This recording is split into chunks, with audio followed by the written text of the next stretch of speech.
धडा मजेशीर होड्या. एका जंगलात छोटेसे ठेंगू, चिमण्या, उंदीर राहत होते.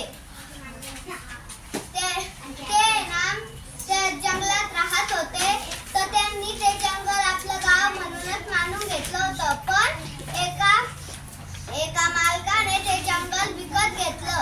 त्या जंगलामध्ये घर बांधण्याचं ठरवलं. ते घर बांधण्यामुळे सगळे ससे दुसऱ्या डोंगरावर निघून गेले. ससे डोंगरावर निघून गेले. चिमण्या दुसऱ्या जंगलात गेल्या उडून. पण उंदीर तिथं त्याच जंगलात राहिले, कारण की त्या घरात त्यांना आहे ना अन्न मिळणार होतं खायला. त्याच्यावर लोक घर बांधत नाही तर लोक ते तिथंच राहणार होते. मग नंतर पण ठेंगूला कुठेच जागा नव्हती राहायला, म्हणून ठेंगूंनी ससोबाला विचारले, आम्ही कुठं राहावे? तर ससोबा म्हणे की ना एक मुलगा राहतो.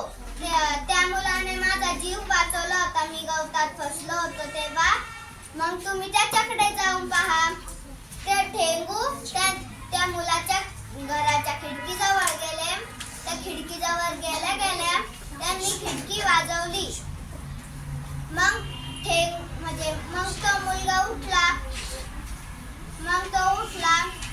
तो खिडकीजवळ आला. तो म्हणाला की मला पण तुम्हाला भेटायची लय हौस होती. तर ते म्हणे की बाबा आमचं तर ऐकून घे. तर मग ते म्हणले की आम्हाला राहायला जागा नाही, आम्हाला आहे ना नदी ओलांडून एक डोंगर ओलांडून जायचं आहे, पण आमचे पाय तर छोटे छोटेच आहे. तर मग तो मुलगा म्हणे की मी तुम्हाला अक्रोडचा जहाज बनवून देतो छोटे छोटे. मग त्या मुलांनी त्या अक्रोडचे छोटे छोटे जहाज बनवून दिले आणि मग त्याला पेपरचे हे दोरे लावले. मग नंतर त्यांना असं पाण्यातून ढकलून दिलं. मग ते नीट जायला लागले आणि मग ते एक डोंगर ओलांडून गेले. छान.